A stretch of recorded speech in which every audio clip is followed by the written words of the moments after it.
नमस्कार। दिन भर की बड़ी खबरों में आपका स्वागत है। मैं हूं आपके साथ मीनाक्षी त्रिवेदी। आज इस बुलेटिन में बात होगी कामगारों पर सुप्रीम कोर्ट के फैसले की, राहुल गांधी के मोदी सरकार से तल्ख सवाल की, जानेंगे क्यों डरे हुए हैं सीएम नीतीश कुमार और बीजेपी आलाकमान ने येदियुरप्पा की सिफारिश क्यों की दरकिनार, और आखिर में बात भारतीय जीडीपी पर वर्ल्ड बैंक के अनुमान की। लेकिन तमाम बड़ी खबरों से पहले एक नजर सुर्खियों पर।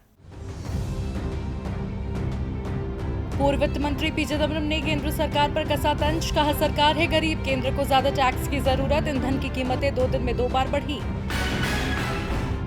बिहार विधानसभा चुनाव को लेकर तेज हुई सियासत, सीएम नीतीश कुमार बोले हमने अल्पसंख्यकों के लिए किए काम, आरजेडी और कांग्रेस ने डरा कर लिया सिर्फ वोट। मौजूदा हालात में रोजगार का मौका, प्रवासी कामगारों को आसपास के इलाकों में ही काम देगा रेलवे, 9 राज्यों के 55 जिलों में 28,000 कामगारों की जरूरत, रेलवे के प्रोजेक्ट डेडिकेटेड फ्रेट कॉरिडोर में शुरू हो रहा है काम। काशी में बम बम भोले की गूंज, 82 दिनों बाद भक्तों के लिए खुले बाबा विश्वनाथ के द्वार, एक बार में 5 लोगों को दिया जा रहा है प्रवेश, सीएम योगी ने पूजा अर्चना कर मंदिर के खुलने का किया था शुभारंभ। शेयर बाजार ने गवाई बढ़त, सेंसेक्स 34,000 अंक के नीचे हुआ बंद, निफ्टी 10,100 अंक के नीचे हुआ बंद।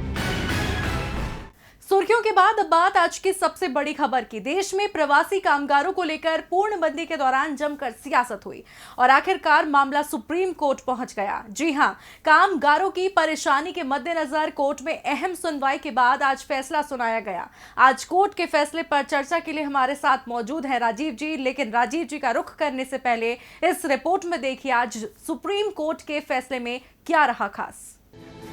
पूर्णबंदी के दौरान सबसे ज्यादा परेशानी प्रवासी कामगारों को झेलनी पड़ी। सड़कों पर पैदल चलते कामगारों की तस्वीरों ने पूरे देश को झकझोर कर रख दिया था, जिसके बाद सुप्रीम कोर्ट ने खुद मामले को लेकर संज्ञान लिया और आज अपना फैसला भी सुना दिया। सुप्रीम कोर्ट ने अपने फैसले में कहा सभी कामगारों का रजिस्ट्रेशन कराया जाए, 15 दिनों के अंदर कामगारों को उनके घर भेजा जाए, ट्रेन की मांग के 24 घंटे के अंदर केंद्र सरकार अतिरिक्त ट्रेनों की व्यवस्था करेगी, राज्य सरकारें प्रवासी कामगारों के लिए काउंसलिंग सेंटर बनाए, गांव और ब्लॉक स्तर पर कामगारों का डेटा इकट्ठा किया जाए, कामगारों की स्किल मैपिंग की जाए जिससे उन्हें रोजगार देने में आसानी होगी, राज्य और केंद्र शासित प्रदेश कामगारों को रोजगार देने के लिए योजना बनाए, कामगारों के लिए बनाई गई योजना की जानकारी राज्य सरकारों को सुप्रीम कोर्ट को देनी होगी, रोजगार की योजना के बारे में कामगारों को भी बताया जाए, अगर कामगार वापस काम पर लौटना चाहते हैं तो राज्य सरकारें उनकी मदद करें, कामगारों पर पूर्णबंदी के उल्लंघन के मुकदमे वापस लिए जाएं। सुप्रीम कोर्ट ने तो अपना फैसला सुना दिया है। अब नजरें राज्य और केंद्र शासित प्रदेशों पर टिकी हैं। उम्मीद करेंगे सभी राज्य कामगारों के लिए रोजगार की बेहतर व्यवस्था करेंगे ताकि उन्हें पलायन न करना पड़े और केंद्र सरकार कामगारों के लिए बनाई जाने वाली रोजगार योजनाओं में राज्य सरकारों को जरूरी मदद मुहैया कराएगी। अब रुख करते हैं राजीव जी का। राजीव जी, आपका स्वागत है। धन्यवाद मीनाक्षी। राजीव जी, कामगारों पर लॉकडाउन के दौरान सियासत तो खूब हुई, लेकिन आज देश की सर्वोच्च अदालत ने मजदूरों की मुश्किल हल करने के लिए अहम फैसला सुनाया है और साफ कहा है कि सरकार 15 दिन के अंदर मजदूरों को घर पहुंचाए और उनकी आजीविका का बंदोबस्त करे। तो राजीव जी, क्या लगता है कि सुप्रीम कोर्ट के फैसले के बाद दूर हो जाएगी कामगारों की परेशानी? देखिए मीनाक्षी, सुप्रीम कोर्ट ने एक जरूरी फैसला सुनाया है, लेकिन उसका असर तो तभी होगा जब उस पर ईमानदारी के साथ अमल होगा। अदालत ने आज जो कुछ भी कहा, अर्थव्यवस्था के जानकार और समाजशास्त्री जो हैं वो पिछले 3 महीनों से ऐसी ही सलाह दे रहे हैं। विपक्ष भी लगातार यही कह रहा है कि कामगारों को राहत देने के लिए तत्काल कदम उठाए जाने चाहिए, लेकिन हमने देखा है कि किस तरह कामगारों का दर्द भी ओछी राजनीति का सबब बन गया है। प्रियंका गांधी से लेकर सोनू सूद तक इस राजनीति के कई अध्याय लिखे गए हैं। गनीमत यह है कि अब सुप्रीम कोर्ट ने बड़ी कड़ाई के साथ 15 दिनों का समय मजदूरों को घर पहुंचाने के लिए सरकार को दिया है। अब तक बहुत से मजदूर अपने घर और गांव पहुंच चुके हैं और इस फैसले के बाद बाकी मजदूरों के पहुंचने की संभावना भी बढ़ गई है। इस बीच शहरों में बहुत से काम शुरू होने के कारण रोजगार की दिक्कत भी दूर होने लगेगी, लेकिन जो लोग गांवों से वापस नहीं लौटना चाहते हैं उनके लिए भी रोजगार की तत्काल व्यवस्था करना जरूरी है। इस संबंध में भी सुप्रीम कोर्ट ने जो निर्देश दिए हैं उसका पालन राज्य सरकारों को ईमानदारी के साथ करना चाहिए। इसके लिए जरूरी है कि सांसद, विधायक और स्थानीय जनप्रतिनिधि खुद कामगारों के बीच जाकर उनकी जरूरतों को समझें और उस हिसाब से रोजगार मुहैया कराएं। प्रशासनिक अधिकारियों और नौकरशाहों के भरोसे ये काम छोड़ देना सही नहीं होगा। सुप्रीम कोर्ट ने पूर्णबंदी के उल्लंघन के नाम पर दर्ज किए गए मामलों को भी वापस लेने का सही फैसला सुनाया है। इससे कामगारों के जख्मों का दर्द थोड़ा सा कम होगा। ठीक होगा। लेकिन पूरी तकलीफ तभी दूर होगी मीनाक्षी, जब उनके नाम पर सियासत बंद कर उनके भले के लिए कदम तुरंत उठाए जाएंगे। बहुत बहुत शुक्रिया राजीव जी तमाम जानकारियों के लिए। अब बढ़ते हैं अपनी अगली खबर की ओर। लद्दाख की सीमा पर भारत और पड़ोसी देश के बीच तनाव बरकरार है और वहीं अब इस मुद्दे पर देश की सियासत भी गर्माती नजर आ रही है। कांग्रेस की तरफ से लगातार केंद्र से सीमा मामले पर जवाब की मांग की जा रही है। पार्टी सांसद राहुल गांधी ने तो मामले को लेकर शायराना अंदाज में केंद्र पर तंज भी कसा, जिसे लेकर अब केंद्रीय मंत्री राजनाथ सिंह और राहुल गांधी के बीच ट्विटर पॉलिटिक्स तेज हो गई है। रिपोर्ट देखिए। देश में जारी स्वास्थ्य मुसीबत को लेकर तो पहले ही केंद्र की नरेंद्र मोदी सरकार विपक्ष की तलखियां झेल रही थी, तो वहीं अब लद्दाख की सीमा पर पड़ोसी देश के साथ जो हालात बन रहे हैं उसे लेकर भी विपक्ष ने सरकार के खिलाफ मोर्चा खोल दिया है। कांग्रेस के पूर्व अध्यक्ष और सांसद राहुल गांधी सीमा मामले पर सरकार की चुप्पी पर सवाल उठा रहे हैं। हाल ही में राहुल ने शायराना अंदाज में केंद्र पर तंज कसा था, जिसका जवाब केंद्रीय मंत्री राजनाथ सिंह ने भी शायराना अंदाज में दिया, जिसके बाद अब राहुल गांधी ने एक बार फिर केंद्रीय मंत्री को आड़े हाथों लिया है। आज सुबह राहुल गांधी ने ट्विटर पर लिखा, रक्षा मंत्री का हाथ पर कमेंट करना खत्म हो जाए तो वो इस सवाल का जवाब दे सकते हैं, क्या लद्दाख में पड़ोसी देश के जवानों ने भारतीय जमीन पर कब्जा किया है। आपको बता दें, सोमवार को ही राहुल गांधी ने एक शेर के जरिए सीमा मसले पर गृह मंत्री अमित शाह को घेरा था। राहुल गांधी ने लिखा था, सबको मालूम है सीमा की हकीकत, लेकिन दिल के खुश रखने को शायद ये ख्याल अच्छा है। अमित शाह ने तो राहुल गांधी के शेर का जवाब नहीं दिया, लेकिन राजनाथ सिंह ने जरूर दिया। राजनाथ सिंह ने लिखा, हाथ में दर्द हो तो वो दवा कीजिए, हाथ ही जब दर्द हो तो क्या कीजिए। राहुल गांधी ने अब अपने ताजा ट्वीट में इसी बयान का जिक्र किया है, जिसमें राजनाथ सिंह ने हाथ यानी कांग्रेस के चुनावी चिन्ह पर तंज कसा है, जिसके बाद ये देखना होगा कि अब केंद्र की तरफ से राहुल के सवाल पर कोई जवाब आता है या शायराना तंज का सिलसिला यही खत्म होता है। वाकई अब तक शायराना अंदाज में एक दूसरे पर तल्ख तीर तो चल रहे थे, लेकिन अब सवाल का जवाब केंद्र देता है या नहीं, इस पर सभी की नजरें टिकी हैं। खैर, निगाहें तो आजकल बिहार पर भी टिकी हैं, जहां साल के आखिर में चुनावी बिगुल बजने वाला है, लेकिन तारीखों के ऐलान से पहले ही सूबे का सियासी पारा चढ़ने लगा है। विपक्षी दल आरजेडी ने तो सत्ता पक्ष की खामियों का पिटारा ही खोल दिया। जी हां, आज एक बार फिर तेजस्वी यादव ने ट्विटर के जरिए सुशासन बाबू को जमकर खरी खोटी सुनाई, जिससे अब जेडीयू का बिफरना भी तय है। बिहार में चुनाव आयोग ने भले ही विधानसभा चुनाव का शंखनाद ना किया हो, लेकिन राजनीतिक पार्टियों ने चुनाव का बिगुल बचा दिया है।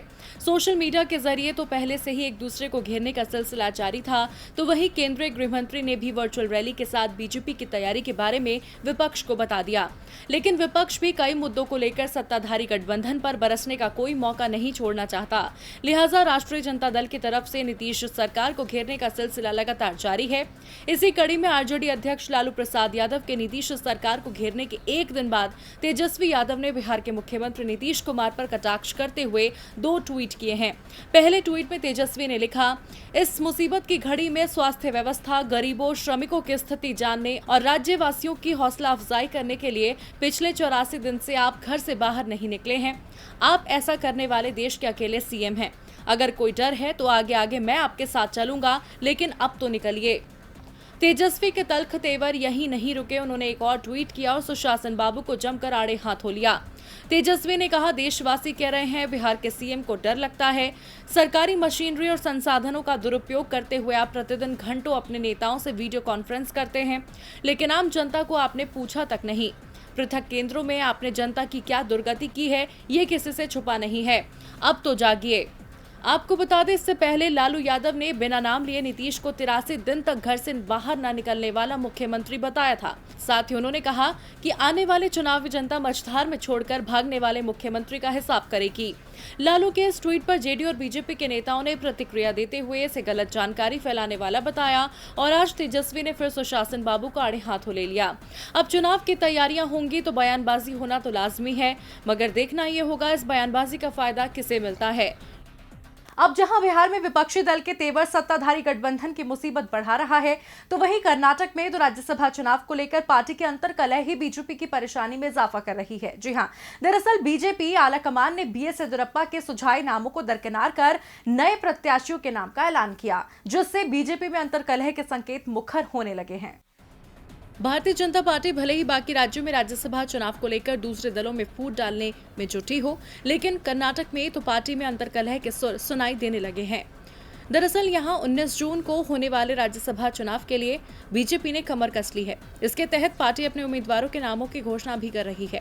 लेकिन कर्नाटक में बीजेपी ने मुख्यमंत्री बीएस येदियुरप्पा और प्रदेश अध्यक्ष नलिन कुमार पटेल की ओर से सुझाए गए उम्मीदवारों के नामों को दरकिनार कर दिया है। बीजेपी आलाकमान ने 2 नए राज्यसभा उम्मीदवारों के नामों की घोषणा की है। बीजेपी ने राज्यसभा चुनाव के लिए कर्नाटक से अपने उम्मीदवार के तौर पर एरन्ना कड़ाड़ी और अशोक गस्ती को मैदान में उतारा है। ऐसे में बीजेपी की प्रदेश इकाई में आलाकमान के इस फैसले को लेकर हैरानी है। प्रदेश इकाई ने प्रभाकर कोरे, रमेश कत्ती और प्रकाश शेट्टी के नामों की सिफारिश की थी। दिल्ली में पार्टी की ओर से जारी बयान में इन 2 उम्मीदवारों के नामों की घोषणा की गई। आपको बता दें, कर्नाटक से राज्यसभा की 4 सीटों को भरने के लिए 19 जून को चुनाव होने हैं। इन सीटों पर प्रतिनिधित्व कांग्रेस के राजीव गौड़ा और बीके हरिप्रसाद, बीजेपी के प्रभाकर कोरे और जेडीएस के डी कुपेंद्र रेड्डी करते हैं। 25 जून को उनका कार्यकाल खत्म होने के बाद ये सीटें खाली हो रही हैं। पार्टी सूत्रों का कहना है कड़ाड़ी और गस्ती दोनों आरएसएस पृष्ठभूमि से आते हैं। कड़ाड़ी बेलागावी से हैं, जबकि गस्ती रायचूर के निवासी हैं। एरन्ना कड़ाड़ी ने राजनीति में सक्रिय करियर 1989 में शुरू किया था और 1994 में भाजपा के टिकट पर आरंभवी निर्वाचन क्षेत्र से विधानसभा चुनाव में असफल रहे थे। वो 2010 की बेलागावी जिला पंचायत के अध्यक्ष भी रहे हैं। अशोक गस्ती पेशे से वकील हैं और भाजपा के ओबीसी प्रकोष्ठ के पूर्व महासचिव रहे हैं। अब भले ही बीजेपी आलाकमान ने सियासी समीकरण को समझते हुए नए नामों की घोषणा की हो, लेकिन येदियुरप्पा की सिफारिश को तवज्जो नहीं देना बता रहा है कि पार्टी में सब कुछ ठीक नहीं है। वैसे मुसीबत में सिर्फ कर्नाटक बीजेपी ही नहीं बल्कि मध्य प्रदेश में भी हाल कुछ ऐसा ही है। खासकर ज्योतिरादित्य सिंधिया के लिए तो मुसीबत खत्म होती नजर नहीं आ रही है, क्योंकि यहां विपक्ष के तीखे शब्द बाणों के बीच अब उनके संसदीय क्षेत्र रहे गुना से परेशानी की खबर सामने आ रही है। जी हां, खबर है कि गुना से बीजेपी सांसद केपी सिंह यादव के घर कांग्रेस ने सेंधमारी की कोशिशें तेज कर दी हैं। क्या है पूरा मामला, इस रिपोर्ट में देखिए। मध्य प्रदेश में स्वास्थ्य मुसीबत के बीच उपचुनाव की सरगर्मियां दिन ब दिन तेज हो रही है। ये उपचुनाव ही तय करेंगे कि सूबे की सत्ता पर शिवराज रहेंगे या कमल को मुरझाकर कमलनाथ सत्ता में वापसी करेंगे। फिलहाल तो दोनों दल एक दूसरे के नेताओं को तोड़ने की कोशिश में है। कांग्रेस इस बीच बीजेपी को एक और मुश्किल में डालने की तैयारी में है। दरअसल सियासी हलकों में खबर है कि कांग्रेस गुना शिवपुरी से बीजेपी सांसद केपी यादव को अपने पक्ष में लाने की कोशिश में जुटी है। केपी यादव 2019 के लोकसभा चुनाव में ज्योतिरादित्य सिंधिया को हराकर सांसद बने हैं। सिंधिया के बीजेपी में शामिल होने के बाद केपी यादव कभी उनके साथ नजर नहीं आए हैं। कांग्रेस नेता सचिन यादव अशोकनगर स्थित सांसद केपी यादव के घर पहुंचे। सचिन यादव ने उनके आवास पर केपी यादव के भाई से करीब 40 मिनट तक बात की। अब उस क्षेत्र में इस मुलाकात की चर्चा जोरों पर है। चर्चा ये भी है कि केपी यादव के भाई जयपाल को उपचुनाव में कांग्रेस मुंगावली सीट से मैदान में उतार सकती है। आपको बता दें, केपी यादव कभी मुंगावली जिला पंचायत में ज्योतिरादित्य सिंधिया के सांसद प्रतिनिधि हुआ करते थे। केपी यादव ने विधानसभा चुनावों में ज्योतिरादित्य सिंधिया से टिकट की मांग की थी, लेकिन जब उन्हें टिकट नहीं दिया गया तो केपी यादव ने कांग्रेस छोड़कर बीजेपी का दामन थाम लिया था। बीजेपी ने केपी यादव को लोकसभा चुनावों में पार्टी उम्मीदवार बनाया और केपी ने ज्योतिरादित्य सिंधिया को चुनाव में हराकर लोकसभा में प्रवेश कर लिया। लेकिन सिंधिया के बीजेपी में शामिल होने के बाद केपी यादव के लिए भी अब पहले वाली स्थिति पार्टी में नहीं है, क्योंकि सिंधिया पूर्व में गुना शिवपुरी से ही चुनाव लड़ते रहे हैं। आगे चलकर अगर वो इसी सीट पर दावा ठोकते हैं तो केपी की मुश्किलें बढ़ जाएंगी। वहीं अब कांग्रेस की केपी यादव के भाई से हुई मुलाकात के बाद कहा जा रहा है कांग्रेस जयपाल यादव को मुंगावली से मैदान में उतार सकती है, ताकि मुंगावली के यादवों को उपचुनाव में साधा जा सके। अगर ऐसा होता है और जयपाल यादव कांग्रेस के साथ मैदान में उतरते हैं तो बीजेपी की परेशानी बढ़नी तय है। और बुलेटिन के आखिर में बात भारतीय जीडीपी पर वर्ल्ड बैंक के ताजा अनुमान की।